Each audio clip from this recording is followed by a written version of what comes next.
మరి ముఖ్యంగా నిన్న జరిగినటువంటి రెడ్ ఫోర్ట్లో ఢిల్లీలో జరిగినటువంటి బాంబ్ బ్లాస్ట్ నిజంగా రేపు జరగబోయేటువంటి డిసెంబర్లో జరగబోయేటువంటి అతిపెద్ద ఈవెంట్ అని చెప్తున్నారు. మరి ముఖ్యంగా దేశ విదేశాల నుంచి చాలా డెలిగేట్స్ వస్తూ ఉన్నారు. దానికి సంబంధించినటువంటి ఇండియా సెక్యూరిటీ పరంగా ఎంతో టైట్ అయినప్పటికీ అటు సింధూర్ లాంటి మనకు ఆపరేషన్ సింధూర్ లాంటి చాకచక్యంగా చేసినటువంటి దాని మీద గెలిచినటువంటి ప్రపంచమే మనల్ని అప్రిషియేట్ చేసేటువంటి వాటి మీద గెలిచిన తర్వాత కూడా ఈ బాంబ్ బ్లాస్ట్ అది కూడా నగర బొడ్డున మన ఢిల్లీలో జరిగినటువంటి రేపు రాబోయే పుతిన్ గారు కావచ్చు, ఎలా చూడొచ్చు సార్? దీనికి సంకేతాలు ఏమొస్తున్నాయి? దీనికి ఎలా ఛాలెంజింగ్ గా తీసుకోవచ్చు ఇండియా? ఎందుకు జరిగిందంటారు అసలు? ఈ యొక్క బ్లాస్ట్ జరిగినమ్మటే మనం ఈ యొక్క బ్లాస్ట్ ఎలా జరిగింది అనేది ప్రజలందరికీ తెలిసిన విషయమే. సింపుల్ క్రొనాలజీలో మనం చూసినట్లయితే కొన్ని క్రాక్ డౌన్స్ అయినాయి ఇండియా వైడ్ గా. చాలా రాష్ట్రాల్లో చాలా సిటీస్ లో ఈ యొక్క టెర్రరిస్టులు ఇండియాలోకి వచ్చారు, ఈ 100 మంది టెర్రరిస్టులు ఉన్నారు, స్లీపర్ సెల్స్ యాక్టివేట్ అయ్యారనే న్యూస్ ఈ యొక్క ఇన్వెస్టిగేటివ్ ఏజెన్సీస్ మన రాక్ కానివ్వండి, ఎన్ఐఏ కానివ్వండి ఉంది ఇన్ఫర్మేషన్.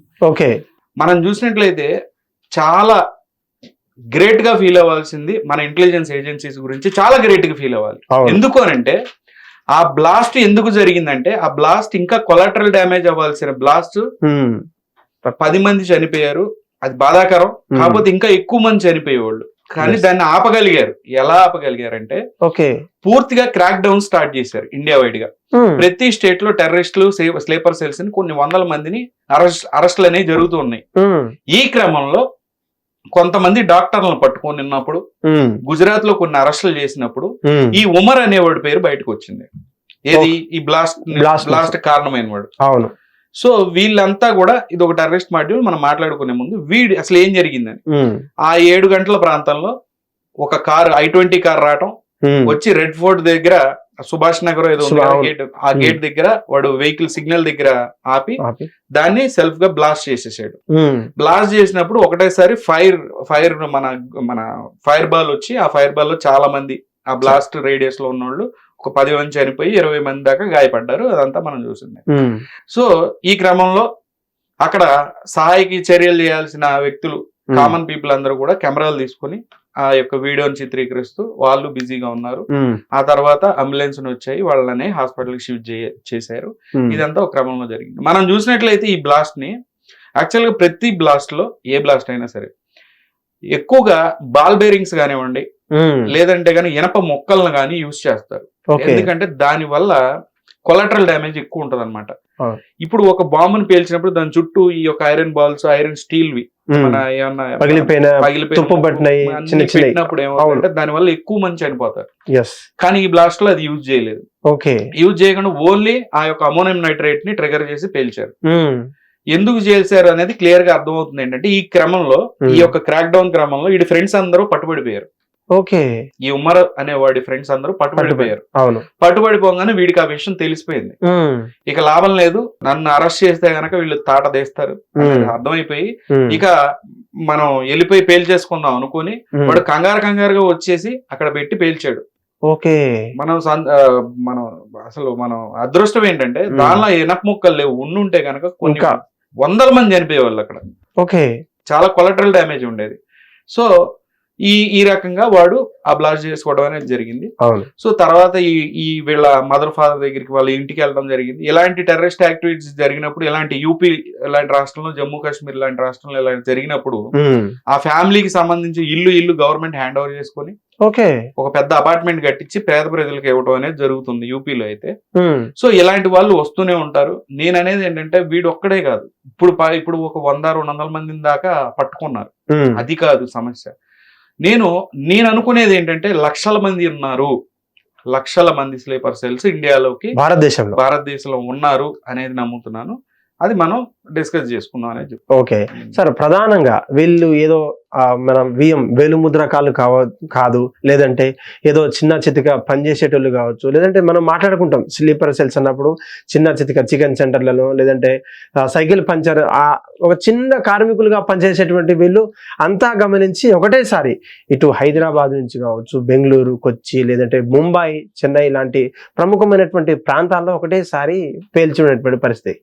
మన భారతదేశం భారతదేశంలో ఉన్నటువంటి టాప్ సిటీస్ లో కాకుండా ఢిల్లీలో ఒకటే సక్సెస్ అయిందంటే మనం రాని కావచ్చు, ఇంటెలిజెన్స్ డిపార్ట్మెంట్ కావచ్చు, ఎన్ఐని కావచ్చు ఒప్పుకోవాల్సినటువంటి పరిస్థితి. ఈ డాక్టర్ చదివినటువంటి ఒకటే యూనివర్సిటీ అని చెప్పేసి, అది కూడా హర్యానా నుంచి అని చెప్పేసి, ఆల్ఫా ఈ యూనివర్సిటీ నుంచి ఎలా చూడొచ్చు సార్? వాళ్ళకి అడ్మిషన్ ఇచ్చింది ఎవరు, లేదంటే వాళ్ళని పెంచి పోషిస్తున్నది ఎవరు, వాళ్ళ వెనకాల ఎవరున్నారు సార్ అసలు? ఇప్పుడు మనం చూసినట్లయితే white collar terrorism. White collar terrorism అంటే ఏంటంటే, ఆ యొక్క టెర్రరిస్ట్ డాక్టర్ రూపంలో ఉంటాడు, ఆ యొక్క టెర్రరిస్ట్ ఇంజనీర్ రూపంలో ఉంటాడు, ఆ యొక్క టెర్రరిస్ట్ ఒక ల్యాబ్ టెక్నీషియన్ రూపంలో ఉంటాడు, ఆ యొక్క టెర్రరిస్ట్ ఒక బస్ డ్రైవర్ రూపంలో ఉంటాడు, ఆ యొక్క టెర్రరిస్ట్ ఏ రూపంలో అయినా ఉన్న వాళ్ళని కొంతమందిని హైర్ చేసుకొని వాళ్ళు స్లీపర్ సెల్స్ గా ఉంటారు కొన్ని రోజులు. ఎప్పుడైతే వాళ్ళు ఈ యొక్క ఇండియాని ఈ రకంగా డ్యామేజ్ చేద్దాం అనుకుంటారు, ఆ రోజు వీళ్ళందరికీ న్యూస్ అందగా ఒకటేసారి వీళ్ళు దాడులకు పాల్పడతారు. అవును, దట్ ఈస్ ద పాయింట్. ఇక్కడ మనం చూసినట్లయితే మొత్తం డాక్టర్స్, ల్యాబ్ టెక్నీషియన్స్ ఎక్కువ ఉన్నారు దీంట్లో.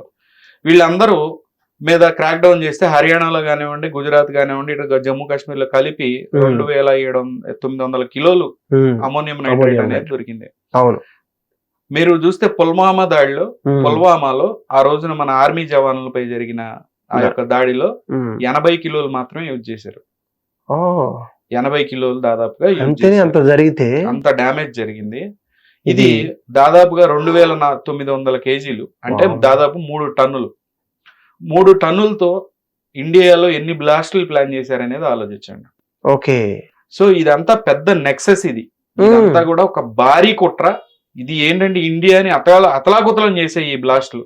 కానీ చెప్తున్నా కదా, మన ఇంటెలిజెన్స్ ఏజెన్సీస్ కరెక్ట్ గా టైం కి ఈ యొక్క క్రాక్ డౌన్ అనేది చేసి ఇదంతా కూడా ఫరీదాబాద్ మాడ్యూల్ అని ఉంటుంది. ఫరీదాబాద్ మాడ్యూల్ లో మీరు చూసినట్లయితే జమ్మూ కాశ్మీర్, హర్యానా, లేదనంటే ఇటు ఢిల్లీ ఎన్సీఆర్ కానివ్వండి, ఢిల్లీ కానివ్వండి, ఈ 3 రాష్ట్రాలకు సంబంధించిన పోలీసులు కూడా దీనిలో పాల్గొని వాళ్ళ ఇన్వెస్టిగేషన్ ప్రాసెస్ లో చాలా మందిని వీళ్ళని హైడౌట్స్ లో ఉన్న వాళ్ళని తీసుకొచ్చి ఇన్వెస్టిగేషన్ చేసిన తర్వాత వీడిని ఫైండ్ అవుట్ చేశారు. At the same time ammonium nitrate RDX అనేది స్వాధీనం చేసుకుని ట్రిగర్ వైర్లు కానివ్వండి, లేదంటే దానికి సంబంధించిన జిలిటన్లు కానీ అన్ని అనేవి పట్టుకున్నారు.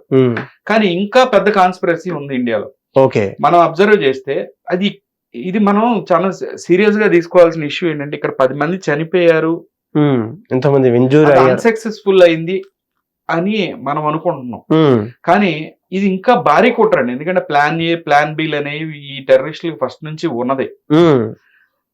మీరు వరుస క్రమంలో చూసుకుంటే రీసెంట్ గా మన మొన్న ఢిల్లీ ఎయిర్పోర్ట్ లో చాలా ఫ్లైట్లు ఒకటేసారి గ్రౌండ్ అయిపోయాయి. స్నూపింగ్ అటాక్ అనేది జరిగింది. స్నూపింగ్ అటాక్ చేశారు. ఇంతకు ముందు బార్డర్ ఏరియాల్లో జమ్మూ కాశ్మీర్ లాంటి, లేదంటే మనం తీసుకుంటే పంజాబ్ లాంటి ఎయిర్పోర్ట్లకు మాత్రం ఇష్యూ ఉండేది స్నూపింగ్ అటాక్ అని. స్నూపింగ్ అటాక్ లో ఏమవుతుంది అంటే, పైన ఉన్న ఏరోప్లైన్ వచ్చే సిగ్నల్, గ్రౌండ్ రైడర్ సిగ్నల్ కానివ్వండి, శాటిలైట్ నుంచి వచ్చే సిగ్నల్ ఏటీసీ కానివ్వండి, వీటిని స్పూఫ్ చేసి వాళ్ళ ఆల్టిట్యూడ్ ని గానీ, ఆల్టిట్యూడ్ అంటే మన భూమి నుంచి ఎంత ఎత్తులో ఉన్నారు, ఒక 500 అడుగులు అనుకోండి, మీరు 1000 అడుగుల్లో ఉన్నారని చెప్పి చెప్పొచ్చు దానికి, ఫ్లైట్ కి 200 అడుగుల్లో ఉన్నారని చెప్పి ఫూల్ చేయొచ్చు ఫ్లైట్ ని. సో ఫ్లైట్ ఇప్పుడు ఎగ్జాంపుల్ ఒక 500 అడుగులో కొండ ఉంది, ఇప్పుడు ఫ్లైట్ 200 అడుగుల్లో వెళ్తుంది ఎగ్జాంపుల్ నేను చెప్తున్నాను. ఈ ఫ్లైట్ కి నువ్వు 1000 అడుగుల్లో ఉన్నావని స్పూఫ్ చేశారనుకోండి, ఈ ఫ్లైట్ ని, ఎదురుగా ఉన్న కొండ 500, ఈ ఫ్లైట్ ఏమనుకుంటుంది, 1000 అడుగుల్లో ఉన్నాను అనుకుంటుంది, వెళ్ళి గుద్దేస్తుంది. సో ఇక్కడ ఫ్లైట్స్ ని ఒకటేసారి ఘోర ప్రమాదాలకు గురి చేసి కొన్ని వేల మందిని ఈ రకంగా చంపాలి అని కూడా ప్లానింగ్ జరిగింది. ఎందుకంటే మనం చూడండి, రీసెంట్ జస్ట్ 2-3 డేస్ బ్యాకే ఈ బ్లాస్ట్ కు ముందు ఈ క్రాక్ డౌన్స్ అవుతూ ఉన్నాయి. ఇప్పుడు స్పూఫింగ్ అటాక్ గురించి ఎగ్జాంపుల్ మనం తీసుకుంటే, ఎయిర్పోర్ట్ మీద జరిగిన స్పూఫింగ్ అటాక్, నేను అక్కడ ఢిల్లీ బ్లాస్ట్ గురించి మాట్లాడట్లేదు. ఈ నెక్సెస్ ఎంత పెద్దగా ఉంది, ఇంకా ఏమేమి జరగబోతున్నాయి అనే దాని మీద మనం ఎగ్జంప్షన్ చేస్తున్నాం. 10 మంది చనిపోయారు, మన బాధగా ఉంది కాదన్ను, ఇంకా కొన్ని వేల మంది చచ్చిపోతారేమో భయంగా ఉంది చూస్తుంటే. ఎందుకంటే వాళ్ళు టన్నుల కొద్ది ఆర్డిఎక్స్ ని కానివ్వండి, అమోనియం నైట్రేట్ ని వాళ్ళు సేకరించి ఇంత పెద్ద 100 మంది ఈ యొక్క నెక్సెస్ లో పాల్గొని వాళ్ళ అరెస్టులు జరుగుతున్నాయి అంటే ఇంకా ఎన్ని వేల మంది, లక్షల మంది ఉంటారో ఆలోచించండి. సో ఈ స్పూఫింగ్ అటాక్ కావాల్సింది ఏంటి, బార్డర్ ఏరియాస్ లో ఈ యొక్క డివైజ్లు ఉంటాయి. మనం ఇంత ముందు ఫోన్ ట్యాపింగ్ కి యూజ్ చేసే డివైజ్ లాగానే స్ట్రింగ్ రే లాంటివి స్పూఫింగ్ కూడా ఒక సూట్ కేస్ సైజ్ డివైజ్ లే ఉంటాయి. ఓకే, ఫ్లైట్ రాడార్ ని డిస్టర్బ్ చేయడానికి. సో దీనికి ఉండే పరిధి మాక్సిమం పెద్దదైతే గనక ఒక 30 కిలోమీటర్లు ఉంటది, 5 కిలోమీటర్లు 1 కిలోమీటర్ రేడియస్ ఉంటది. ఢిల్లీ లాంటి మహానగరం, అది సెంటర్ లో ఈ స్పూఫింగ్ అటాక్ జరిగింది అని అంటే ఆ చుట్టుపక్కల నుంచి ఆ సిగ్నల్, ఫేక్ సిగ్నల్ అనేది పంపించారు. అవును. సో ఇది మొదటిదా అంటే ఇంతకు ముందు జరిగినాయి కానీ బార్డర్ ఏరియాలో జరిగినాయి. ఇంతకు ముందు జరగలేదా అంటే మన ఇండియన్ ఎయిర్ ఫోర్స్ సంబంధించిన ఒక ఫ్లైట్ హెర్క్యులస్ అనుకుంటా, గ్లోబ్ మాస్టర్ అనుకుంటా ఫ్లైట్ మయన్మార్ మీదుగా వెళ్తున్నప్పుడు అప్పుడు కూడా కరెక్ట్ గా 8 నెలల కిందట కూడా ఇలాంటి స్పూఫింగ్ అటాక్ జరిగింది. ఇండియన్ ఎయిర్ ఫోర్స్ పైన స్పూఫింగ్ అటాక్ జరిగింది. ఓకే. సో ఎందుకంటే నేను చెప్తున్నాను ఇవన్నీ మనం కనెక్ట్ చేసుకున్నాం. ఆ టెక్నాలజీ ఇప్పుడే ఉందా అని అంటే నా డౌట్, ఇవన్నీ నేను డాట్స్ కనెక్ట్ చేసుకున్నా. నేను లాస్ట్ మనం ఇంతకు ముందు ఒక వీడియో చేసినప్పుడు కూడా flight accident, air India flight accident అయినప్పుడు కూడా దానికి ముందు వీడియోలో కూడా నేను చెప్పింది ఏంటంటే ఒక 2 సంవత్సరాల కిందట బిపిన్ రావత్ గారు మన త్రివిధ దళాల చీఫ్, ఆర్మీ చీఫ్, ఆయన ఫస్ట్ చీఫ్ ఇండియాకి, ఆయన హెలికాప్టర్ యాక్సిడెంట్ జరిగింది. హెలికాప్టర్ యాక్సిడెంట్ అంటాం కంటే అది మర్డర్ అని చెప్పేసి నేను అన్నాను ఆ రోజున. ఎక్కడ కర్ణాటక నుంచి అటు వచ్చేటప్పుడు కొండని ఈ యొక్క హెలికాప్టర్ ఢీకొంది. రష్యన్ మేడ్ అడ్వాన్స్డ్ హెలికాప్టర్ అది. అప్పుడు ఏం చెప్పారు, ఆల్టిట్యూడ్ అంటే భూమి నుంచి ఎంత ఎత్తులో ఉందో వాళ్ళకి సరైన సందేశం దొరకలేదు, అందుకనే ఎదురుగా ఉన్న కొండని స్ట్రైట్ హిట్ చేసి పేలిపోయింది. అప్పుడు వాళ్ళ ఫ్యామిలీ మెంబర్స్ మొత్తం చనిపోయారు. మన ఆర్మీ చీఫ్ అయిన ఆ బిపిన్ రావత్ గారు చాలా అంటే చాలా ఇండియాకి చాలా రిసోర్స్, చాలా ఇంపార్టెంట్ రిసోర్స్. ఆయన వాళ్ళ తాత ముత్తాతల దగ్గర నుంచి కూడా వాళ్ళు మన దేశ సేవలోనే వాళ్ళు ఉన్నారనమాట. చాలా ఇంపార్టెంట్ పర్సన్ ఆయన. ఆ రోజునే నాకు వింత అనిపించింది ఏంటంటే ఇండియాలో హెలికాప్టర్ యాక్సిడెంట్ పర్సంటేజ్ రేషియోలో చూసుకుంటే రేర్ ఆఫ్ ద రేర్. అది రష్యన్ అడ్వాన్స్డ్ హెలికాప్టర్. సరే, రష్యన్ అడ్వాన్స్డ్ హెలికాప్టర్ లో మళ్ళీ ఇంకా పర్సంటేజ్ లో తీసుకుంటే గనక మనం బిపిన్ రావత్ గారు అది కూడా మంచులో కొండ కనపడకుండా ఢీకొంటం ఏంటి ఆ రోజున అనిపించి, ఇది ఎక్కడో స్పూఫింగ్ జరిగింది. అప్పట్లో ఆ టెక్నాలజీ గురించి ఎవరికి ఐడియా లేదు పూర్తిగా.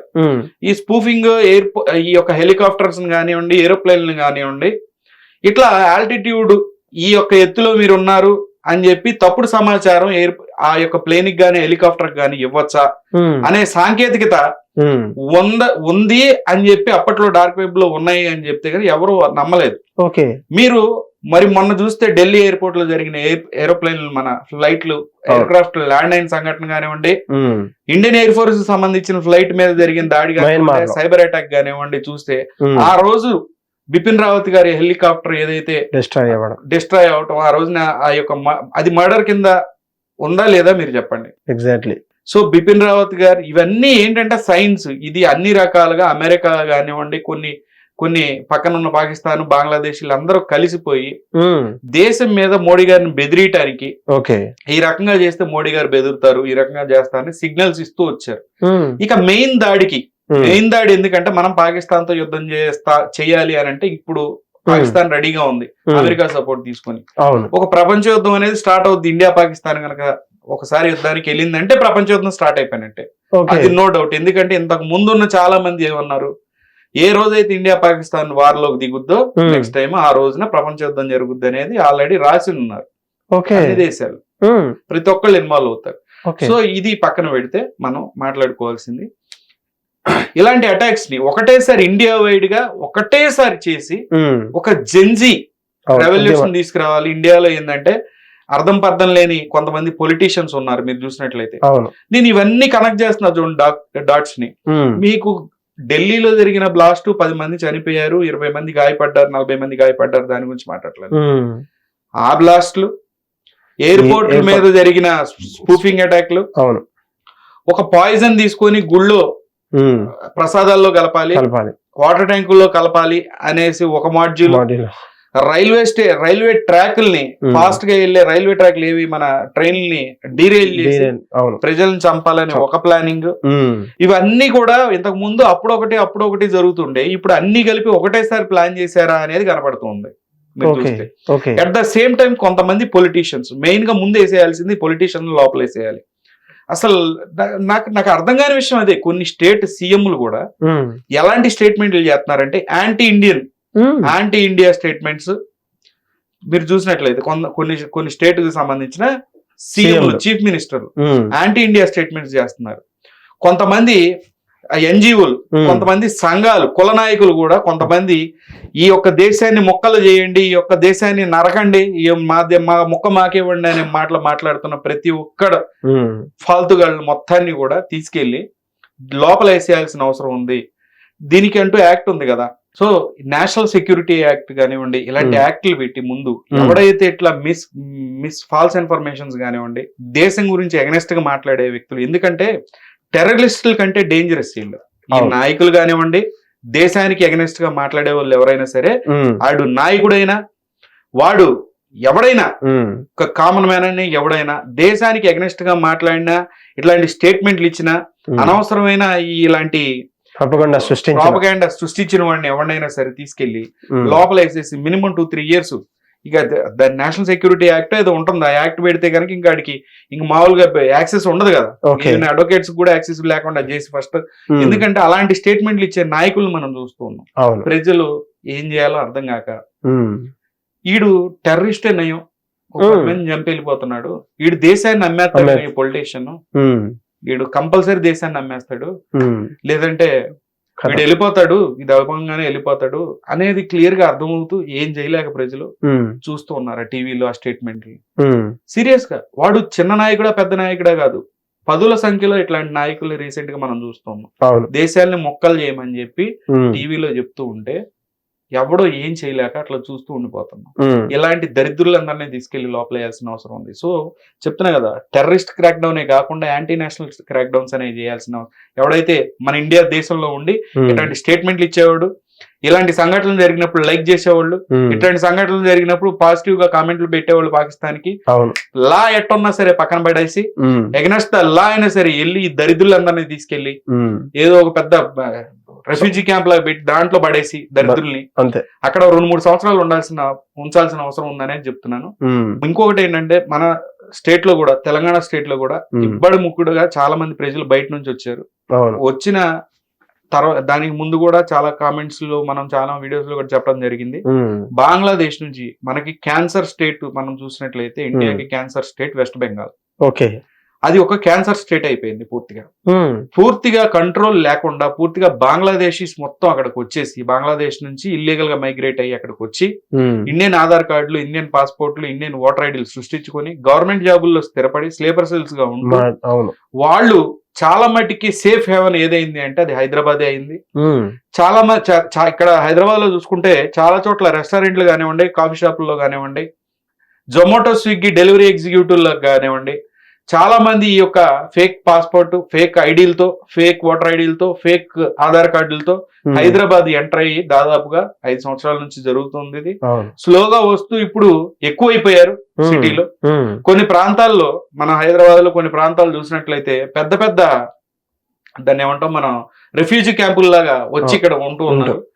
పోలీసులు చాలా సీరియస్ గా ఇన్వెస్టిగేషన్ చేసి అసలు వెళ్ళి ఎవడో ఎక్కడి నుంచి వస్తున్నాడు, మన స్టేట్ నుంచి వస్తున్నాడా, బయట దేశం నుంచి వస్తున్నాడా, వాడు ఆధార్ కార్డులు ఏంటి, చాలా డీప్ ఇన్వెస్టిగేషన్. ఎందుకంటే ఇక్కడికి వచ్చి ఆధార్ కార్డులు, ఓటర్ ఐడీలు సృష్టించుకున్న వాళ్ళు ఉన్నారు. మెయిన్ గా వెస్ట్ బెంగాల్ నుంచి వచ్చిన ప్రజల మీద చాలా సీరియస్ గా ఇన్వెస్టిగేషన్ చేయాల్సిన అవసరం ఉంది. అట్లానే కొన్ని ప్రాంతాల్లో వేరే వేరే దేశాల నుంచి వచ్చిన వాళ్ళు కూడా రెఫ్యూజీ క్యాంపులు పెట్టారు. ఇక్కడ ఆఫ్రికన్ కంట్రీస్ నుంచి వచ్చిన వాళ్ళు ఉంటారు కొంతమంది.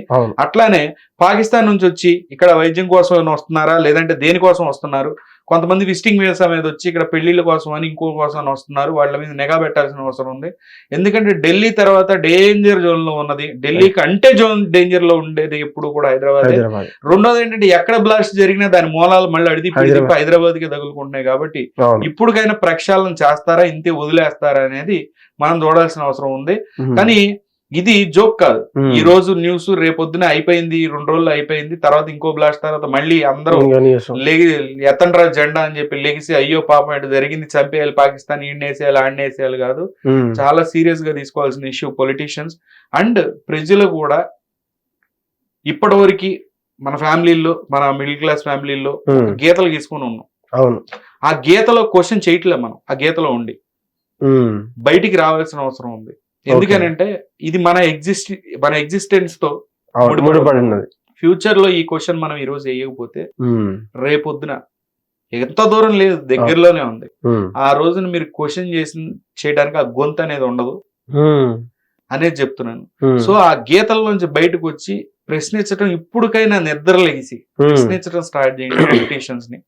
ఈ రకంగా ఇలా జరుగుతుంది, మన దేశ భద్రత ముప్పులో ఉంది, మీకు తెలియట్లేదు.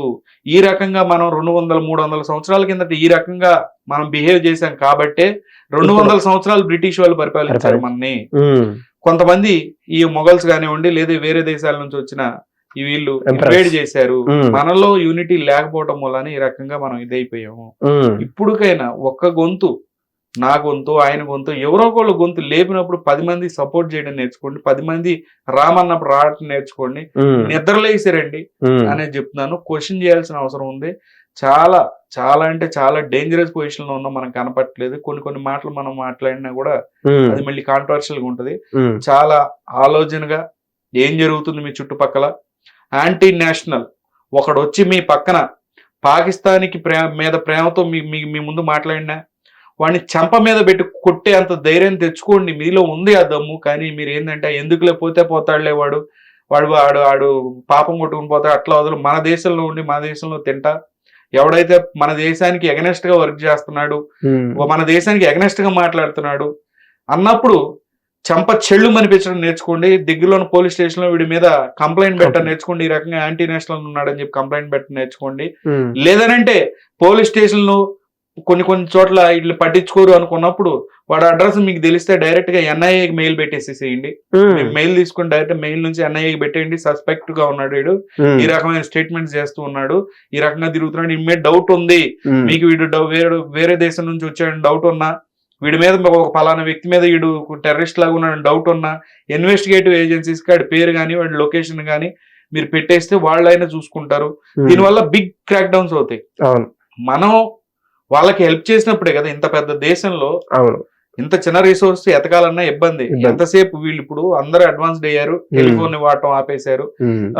వీళ్ళు కూడా టెర్రరిస్టులు కూడా చాలా జాగ్రత్తగా ఎక్కడ ఐడెంటిఫై అవ్వకుండా చూసారు కదా. ఢిల్లీలో సెంటర్ వచ్చి పేల్ చేయాలంటే వాడు చాలా ప్లాన్డ్ గా వస్తున్నారు. వాడు ఈవెన్ ఆ ఢిల్లీలోకి ఎంటర్ అయ్యేటప్పుడు ఒక పొల్యూషన్ చెక్ చేయించాడు కార్ కి. ఎందుకనంటే ఢిల్లీలో పోలీసులు పొల్యూషన్ చెక్ గురించి వెహికల్ ఆపుతారు తెలిసి పొల్యూషన్ చెకప్ కూడా చేయించి వచ్చి బ్లాస్ట్ చేసినాడు. సో చాలా తెలివిగా ఉన్నారు. మనం కూడా మన సొసైటీలో మన ఊర్లో ప్రాంతాల్లో ఎవరైనా ఇట్లా అంటే అనుమానాస్పదంగా కొత్తగా వ్యక్తులు ఈ గ్రూపులుగా తిరగటం, వాళ్ళు డిఫరెంట్ గా మాట్లాడటం ఇలాంటివి ఉన్నప్పుడు మీరు పోలీస్ స్టేషన్ పట్టించుకోకపోతే చదువుకున్న వాళ్ళు ఐడెంటిఫై చేసిన చదువుకున్నోడి దగ్గరికి వెళ్తే, కొంచెం ఇంటర్నెట్ తెలిసినోడి గురించి వెళ్తే, ఐటీ గురించి తెలిసినోడు వెళ్తే వాళ్ళే మెయిల్ పెడతారు ఎన్ఐఏకి. మీకు ఏమీ కాదు, వాళ్ళు ఇన్వెస్టిగేషన్ వాళ్ళు చేసుకుంటారు, మీ జోలికి రారు. వాళ్ళు ఇన్వెస్టిగేషన్ వాళ్ళు చేసుకుని టెర్రరిస్టులు అందరినీ పట్టుకుని మనం కూడా మన వంతు సాయంగా మనం క్లీన్ చేయాల్సిన అవసరం ఉంది. చాలా జాగ్రత్తగా ఉండాల్సిన అవసరం ఉందనే చెప్తున్నాను. హిట్ టీవీ యాప్, ఇందులో short news, live news, entertainment shows, movies, digital magazines తో పాటు మీ జిల్లా వార్తలను కూడా ఫ్రీగా చూడొచ్చు. ఇంకెందుకు ఆలస్యం, వెంటనే హిట్ టీవీ యాప్ ని డౌన్లోడ్ చేసుకుని ఫ్రీగా ఎంటర్టైన్మెంట్ పొందండి. Hit TV app. Hit TV app.